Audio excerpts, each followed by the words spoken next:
అందరికీ నమస్కారం అండి. ఈరోజు నేను చేయబోతున్న వీడియో ఏంటంటే, బాబాగారి సచ్చరిత్ర పుస్తకంలో నుంచి 26 అధ్యాయం చేయబోతున్నాను.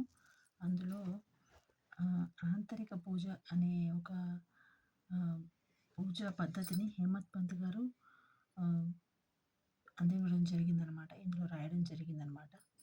అదేంటంటే అదొక కొత్త రకమైన పూజగా ఇక్కడ చెప్పబడింది.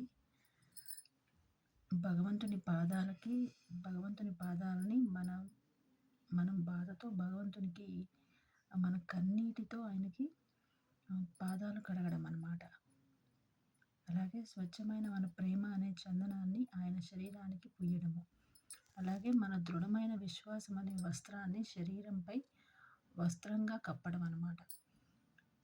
అష్టసాత్విక భావాలనే 8 తామర పుష్పాలని ఆయనకి సమర్పించడం అన్నమాట.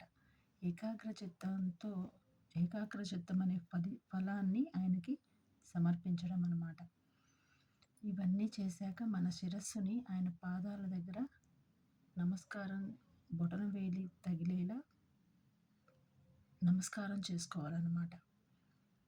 ఈ విధంగా ఆంతరిక పూజ అంటే మన మనఃపూర్వకమైన పూజ అనే అర్థంతో ఇక్కడ చెప్పడం జరిగిందనమాట.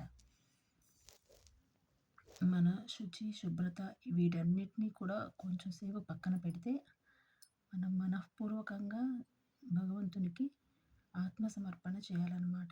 అంతర్ముఖంగా కూడా ఆయన నామస్మరణతో మనం పూజ చేయడం అనే విధానాన్ని ఇక్కడ హేమత్ పంత్ గారు చెప్పడం జరిగిందనమాట. అది చెయ్యగలిగితే గానీ మనం భగవంతునికి దగ్గరగా ఉంటామని ఆయన చెప్తున్నారు. ఈ రోజుకి ఇంతేనండి. నమస్కారం.